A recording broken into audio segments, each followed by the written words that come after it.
Ever feel like time is just like slipping away? You know that feeling?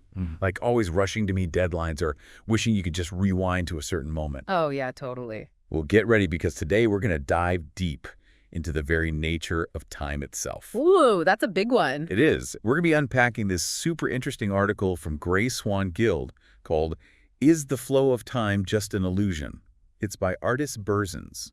Okay, so kind of challenging how we normally think about time. Exactly.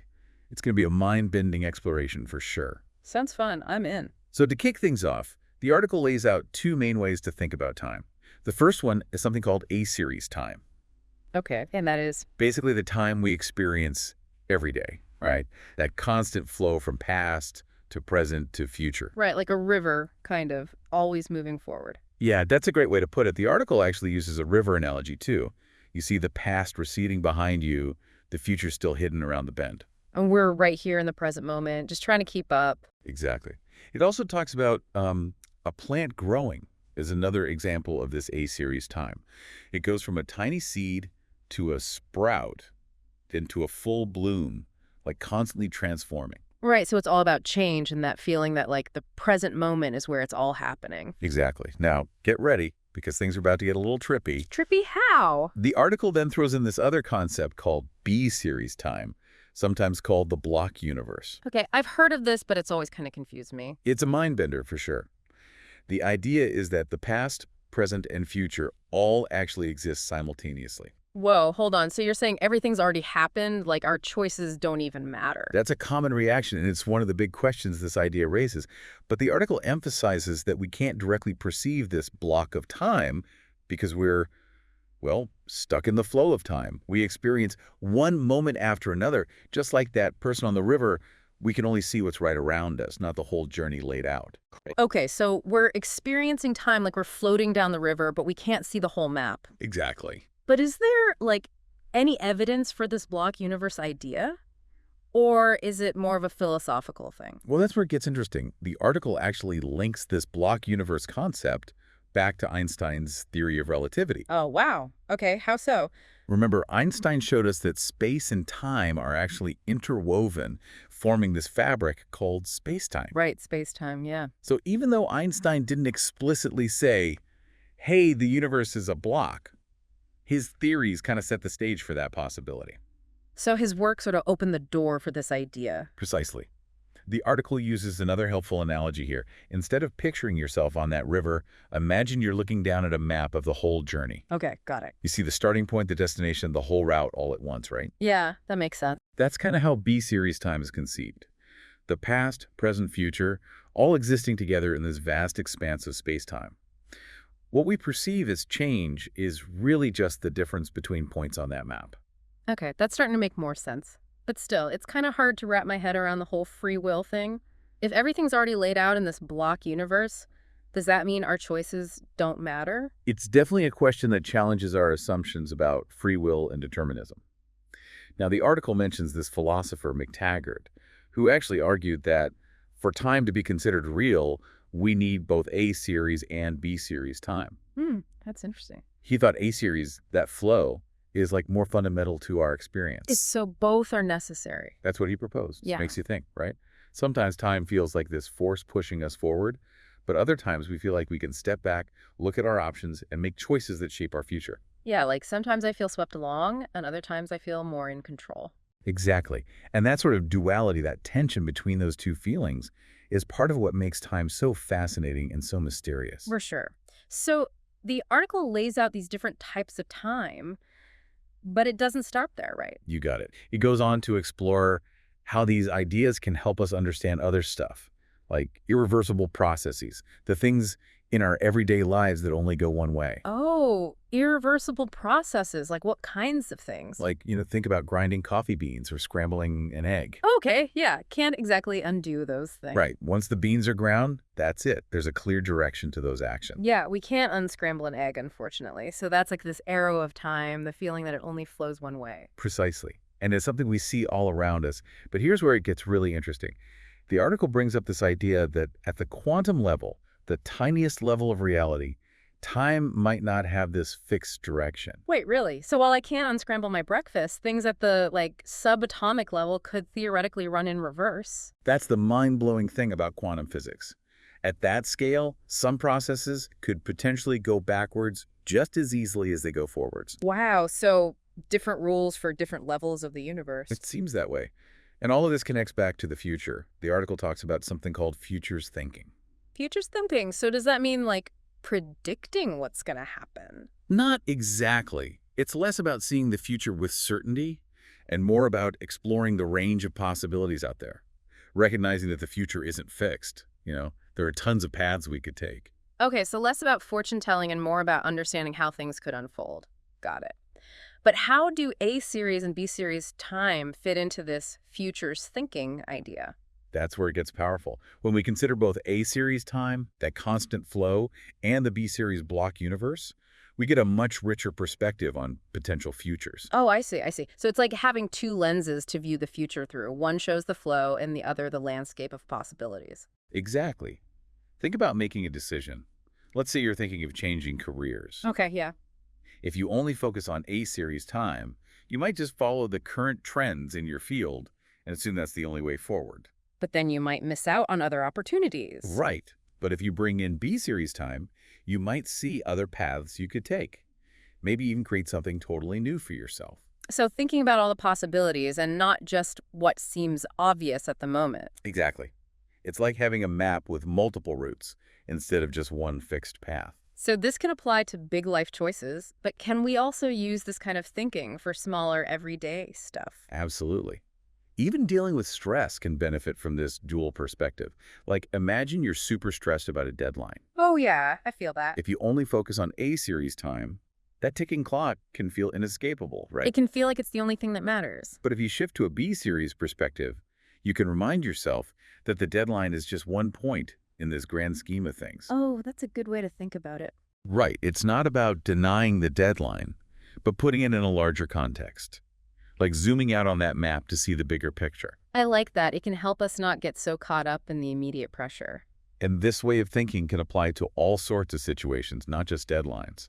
Relationships, money decisions, pretty much anything. I'm starting to see how this is all connecting. It really makes you rethink how we approach challenges and decisions, right?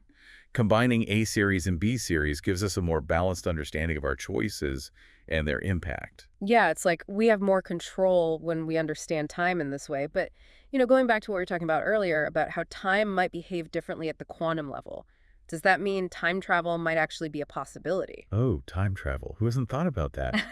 It's a super fascinating concept, but we have to be careful about mixing up what might be theoretically possible at the quantum level with what we can actually do on our scale. So just because things might be reversible at a tiny level doesn't mean we can build a time machine and go hang out with dinosaurs. Sadly, probably not. Our current understanding of physics suggests that time travel on a large scale would be incredibly challenging, maybe even impossible. Think about it. If we could change the past, wouldn't that create paradoxes that mess up reality as we know it? Yeah, that makes sense. So time travel is probably best left to science fiction, but it's still cool to think about the implications of time maybe being more fluid at the quantum level. Wow, we've covered a lot in this deep dive, from A series to B series, irreversible processes, even quantum physics. I know, right? It's a lot to digest. But I think the main takeaway is that time isn't this simple, straightforward thing we often take for granted. Definitely. There are all these different ways to see it and experience it, and each perspective gives us something unique. I'm definitely looking at my to-do list a little differently now. I haven't forgotten about those deadlines, but I'm also trying to keep the bigger picture in mind. That's great. And remember, this is just the beginning. Keep thinking about all this, keep questioning, and who knows what other possibilities might open up. Maybe the future of time itself is still being written. This deep dive has been incredible. I feel like I have a whole new perspective on something I thought I understood.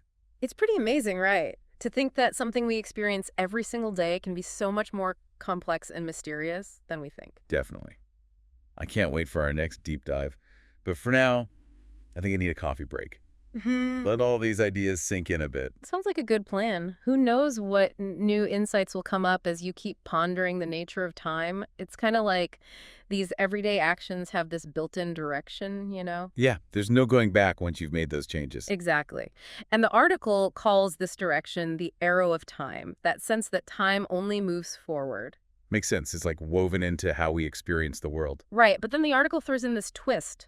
It says that at the quantum level, like the tiniest level of reality, time might not have a set direction. Wait, hold on. You're saying that at that subatomic level, things could actually go backwards? That's what's so crazy about quantum physics. At that scale, some processes might be able to run in reverse just as easily as they run forward. So, like, my scrambled eggs are stuck, but those tiny particles might have a rewind button. Something like that. Yeah. It definitely messes with our usual understanding of time. So we've got these different types of time, maybe different rules at different levels, but the article also connects all of this back to the future. It talks about futures thinking. Futures thinking, is that like predicting what's going to happen? Not exactly. It's more about recognizing that the future isn't set in stone. You know, it's about understanding the different ways things could possibly play out. Okay, so more about exploring different possibilities than knowing for sure what's coming next. Right. It's about acknowledging that there are many paths we could take. But where do A series and B series time fit into this whole futures thinking idea? That's where it gets interesting. When you consider both A series, that constant flow, and B series, that block universe, you get a much more complete view of the potential futures out there. So A series helps us understand how things might unfold naturally, and B series lets us step back and see the bigger picture. Maybe even spot different options we hadn't thought of before. Exactly. It's like having two different perspectives on the future. One shows us the flow, the momentum of things, and the other shows us the whole landscape of possibilities. It's like having a map with all the different routes instead of just one fixed path. Precisely. Think about it in terms of making decisions. Let's say you're trying to figure out what to do with your career. Okay, yeah. If you only focus on A series time, you might just follow the current trends in your field and think that's the only way to go. But you could be missing out on other paths that might be a better fit. Right. But if you bring in B series time, you might realize there are other, less obvious options out there. Maybe even create a whole new direction for yourself. So it's not just about following the flow, but about stepping back and considering all the possibilities. Exactly. It's about challenging your assumptions about what's possible and thinking outside the box. And this way of thinking can be applied to all kinds of decisions, big or small. Yeah, that makes sense. It's not just about careers, right? It can help with dealing with everyday stress, too. Absolutely. Imagine you're feeling super overwhelmed by a deadline. If you're just focused on A series time, that ticking clock can feel like it's closing in on you. Like there's no escape. Exactly. But if you shift your perspective to B series time, you can remind yourself that this deadline is just one point in the grand scheme of things. It's not that the deadline isn't important, it's just putting it in a different perspective. Right. It's like zooming out on a map and seeing the whole journey, not just the next mile marker. I like that analogy. It helps to not feel so trapped by that immediate pressure. And this type of thinking can be used in all sorts of situations. For sure, from relationships to financial decisions to even just managing your daily to-do list. So combining A series and B series time isn't just about understanding time in a new way. It's about giving us more agency in our own lives. I think that's a great way to put it. It's about recognizing that time is dynamic and there are many potential futures out there. And our choices matter in shaping which path we end up on. It's a more empowering way to think about time. But going back to what we were discussing earlier about how time might work differently at the quantum level, do you think that means time travel could actually be a possibility? Time travel, that's a question that has fascinated people forever, right?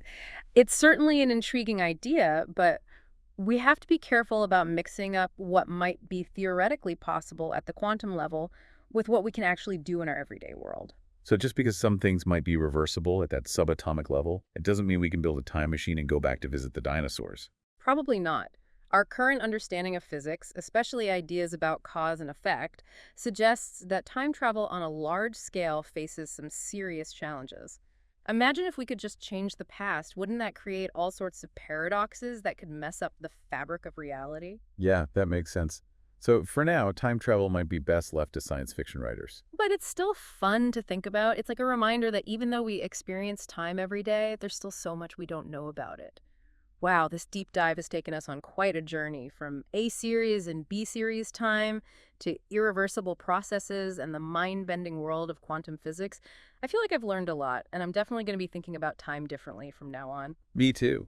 I think the biggest takeaway is that time isn't just this simple, straightforward thing we often assume it is. There are so many different ways to understand it and experience it, and each perspective can offer new insights and possibilities. That's a great point. It's not about finding the right way to think about time, but about recognizing that it's much more complex and nuanced than we might realize. And that complexity is something to embrace, not to shy away from.